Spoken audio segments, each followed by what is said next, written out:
C'est un dialogue venu en rêve, là, cette nuit, à cause de la conférence sur Bob Dylan. Do you know Bob Dylan? Yes, I know Bob Dylan. Are you Bob Dylan? Yes, I'm Bob Dylan too. Does Bob Dylan know that you are Bob Dylan too? Bob Dylan knows everybody is Bob Dylan. Le problème, c'était pas Bob Dylan. Le problème, c'est pas de se prendre pour Bob Dylan si on parle de Bob Dylan. Le problème, c'était juste la trouille avant l'exercice de la parole en public. Mais c'est ça aussi le courage ou le sacrifice du chanteur. De quoi il parlerait d'autre, Bob Dylan? Qu'est-ce que la fiction? La fiction, c'est ce qu'on désigne comme réel et qui révèle le réel, sans qu'on s'aperçoive que c'est seulement désigné comme tel. C'est comme ça. On est dans un temps de transition. Pendant des années, on a dit ça. C'est étonnant, avec le web et tous ces appareils, que le texte reste le média principal. Et là, comme si on avait été poussé, boum, dos contre la porte, sans qu'on s'en aperçoive. Bien évidemment, il y a toujours du texte, plein de textes sur Internet. Qu'est-ce que c'est le code, sinon du texte?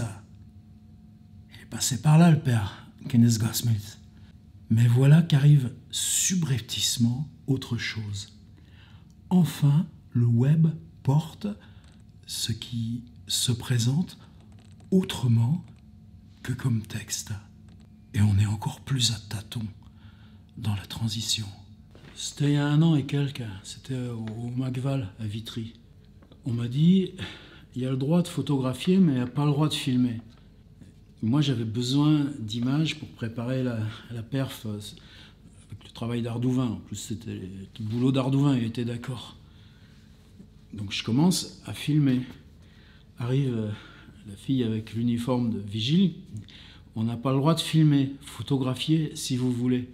Et moi là, je lui dis, mais gentiment, mais c'est quoi la différence? Elle l'a mal pris. Si je fais 5 secondes d'un shoot, ou si je fais une photo d'un 60e de seconde, à quel moment la photo devient film? C'est une question décisive. Il n'y a plus de photos toutes seules. Quand vous prenez une photo avec un iPhone ou une GoPro, si vous la voyez nette, c'est parce que l'appareil va prendre les 8 photos qu'il y a avant, les 8 photos qu'il y a après. Quand vous croyez que vous une photo, lui, il en fait 16. Et puis, par la différence de temps et de trucs, il va remélanger les 16 et la photo que vous allez choisir, celle du milieu, elle est nette parce qu'elle est la somme de toutes les 15 avant et après. Il n'y a plus de différence entre photo fixe et film.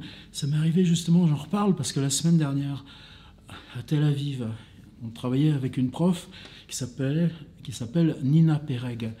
Un très beau bouquin où je voyais des photos. Alors évidemment, c'était l'univers de ces films. À Nira, je lui dis, mais elles sont super tes photos.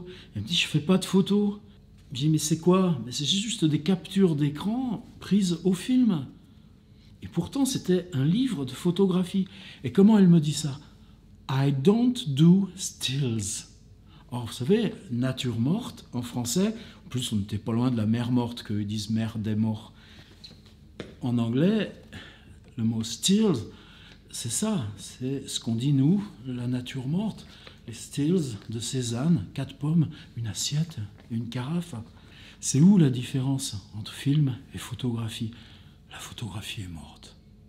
Peut-être en revenir à cette idée de qu'est-ce qui se passe si le texte n'est plus le média principal? Quand on transportait le texte dans le web, on transportait notre savoir de la fabrique du texte. Le temps de décantation, de préparation, d'intuition, de retravail, la préparation pour l'impression, la question même d'objet, même si cet objet, c'est un fichier ou une captation de flux binaire. Et puis voilà qu'avec l'image, et ça, ces outils, le temps sans préparation, c'est pas vrai. Ça fait 4 jours que je me dis, ça sera quoi le prochain journal? Et puis, l'absence de technique, c'est pas vrai. C'est quoi cette machine que j'ai devant moi? La question de publication immédiate, c'est pas vrai, il y a le montage. N'empêche que tout ça, ce lent savoir qui date depuis le temps de l'imprimerie, qui est le temps de la préparation du manuscrit dans le moment même de l'écriture. Flaubert, qui part en Orient, qui se taille 120 plumes d'oie pour les avoir d'avance et qui gueule après ceux qui emmènent des plumes en métal parce qu'ils ne savent pas la différence. On est mal barrés, les mecs. Et pourtant, qu'est-ce que c'est bien d'être barré sur l'océan de tout ça sans rien savoir. Il y a toujours des gens qui veulent voir de la psychologie au fait que souvent je photographie ou montre ou utilise des salles vides. Non, le seul avantage des salles vides, c'est que tu as de l'espace vide où tu n'es pas embêté par les autres. Donc des espaces de parole. En plus, c'est précisément des espaces faits pour le partage du travail, de la parole. Et à chaque fois que je finis un atelier d'écriture, là ils sont juste dans la salle à côté, j'ai l'impression que les paroles, elles restent longtemps. Je les entends encore, tous les mots. Alors peut-être que les mots, c'est seulement dans ma tête et que je sors les mots de ma tête pour les redonner à la salle vide. Mais ces géométries sont celles de la pensée. Pourquoi? Comment tu inventes des histoires? Comment tu inventes le nouveau dans les histoires? Eh bien, tu t'installes, tu te mets bien, tu es là, dans la salle vide, dehors il pleut, et puis juste quoi? Eh bien, tu attends une idée, une parole, et tu la fixes dans ta tête. Et tu fais quoi? Eh bien, tu attends la suivante. Et puis la suivante, tu l'ajoutes à la première. Tu la gardes dans ta tête. Et tu fais quoi? Eh bien, tu attends la suivante. C'est important, les salles vides, avec du silence, justement parce que tu n'as rien d'autre à faire que d'attendre et d'inventer la parole qui vient après la parole. Et comment on les fabrique, les histoires? Pour le cadre, je garantis rien. Mais j'aime bien les idées du cadre quand je peux toucher les 4 coins du petit truc de l'appareil photo en face. Là. Mais c'est comme ça. La première fois où je me suis filmé, où j'ai osé faire cette transgression, se mettre devant le truc, s'adresser au truc, eh bien, il fallait que le fauteuil ait une signification.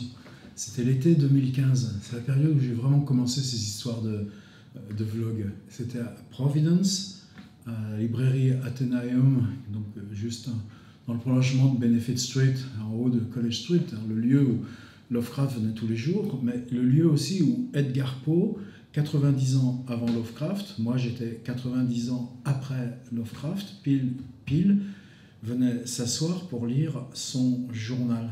Donc il y avait le fauteuil, dans cette même disposition de fenêtre au sous-sol, où Edgar Poe venait lire son journal, et sachant que Lovecraft venait ici, dans ce même fauteuil, en tout cas un fauteuil qui était au même endroit, pour lire le même journal, à l'endroit même où Edgar Poe lisait son journal.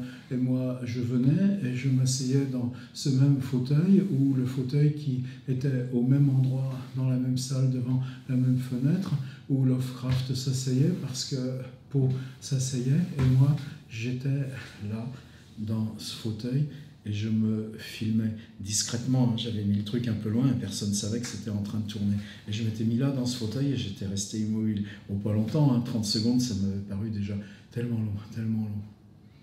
Et voyez maintenant comment je fais ça naturellement.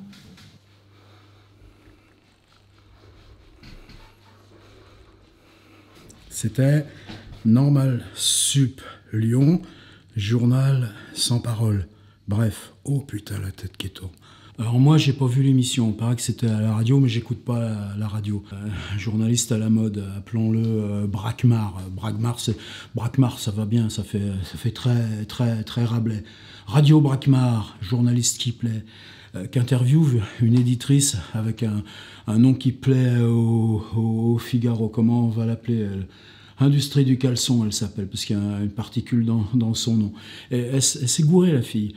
Elle voulait dire les livres qui se vendent à moins de 100 exemplaires représentent 90% de la progression du nombre de titres.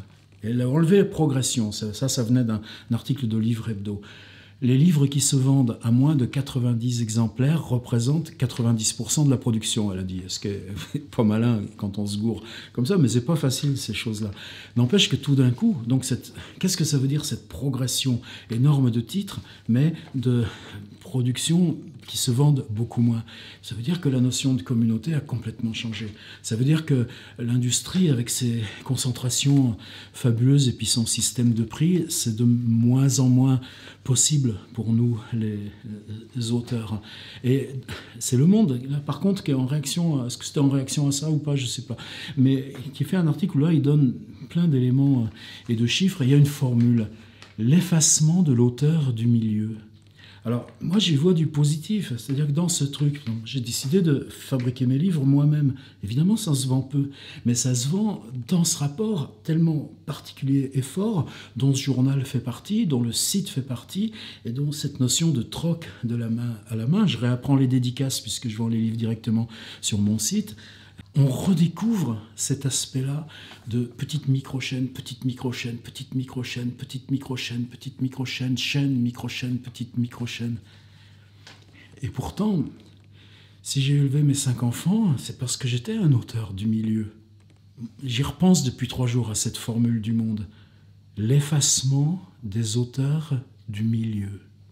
Et la logique de réussir son coup dans le gros aléatoire de la machine industrielle, ben bravo ceux qui pensent que c'est mieux d'aller tenter ça.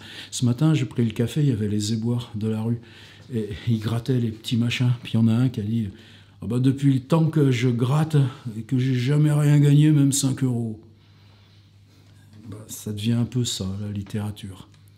Effacement des auteurs du milieu. Et post-scriptum, de tous ces livres parus, il y en a combien qui tiendraient dans 10 minutes de vidéo juste à raconter comme ça, dans un couloir, dans un couloir, dans un couloir. Même à contre-jour, ce petit numéro pour 2 choses. Le premier, c'est que vous avez vu, je monte et descends les escaliers complètement normalement, ou presque, ou je le fais croire. Ça a l'air de rien, mais waouh, le bien que ça fait. Le deuxième, c'est qu'on est à l'ENS Lyon, dans les couloirs. Là, les étudiants, ils écrivent sur Nathalie Sarraute.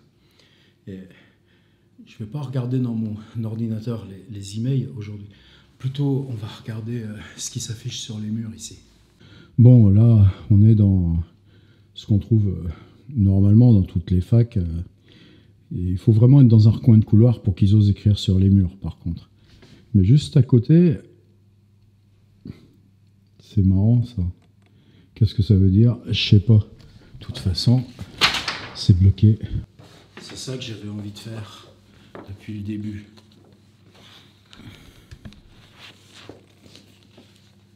Hier, quand j'ai vu cette affiche, littéralement, ça m'a scié. Comment devenir haut fonctionnaire?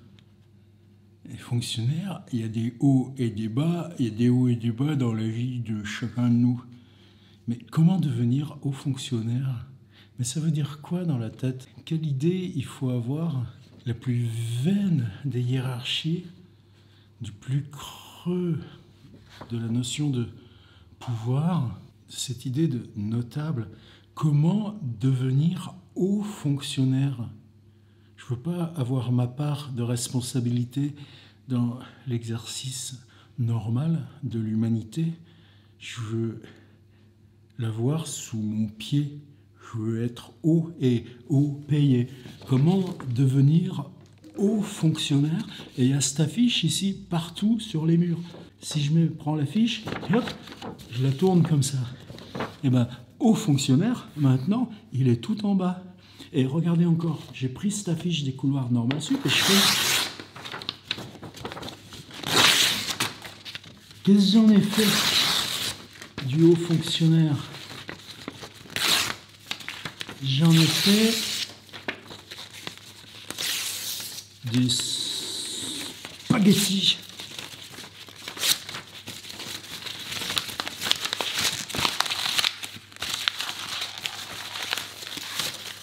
Vous savez, les étudiants que j'ai là-haut, qui écrivent sur Artaud, Sarraute, Duras, ils sont mal barrés pour aller à la conférence sur les hauts fonctionnaires. Et je vais aller déchirer toutes les autres tant que j'y suis. Faut bien que je sois venu là pour quelque chose.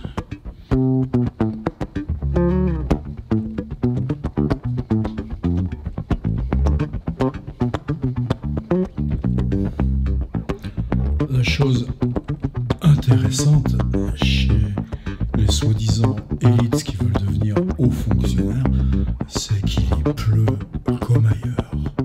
Je voudrais terminer sur Paradise, nom de ville qui s'appelle Paradise. On ne sait pas l'existence d'une ville qui s'appelle Paradise avant que Paradise soit détruite par les flammes.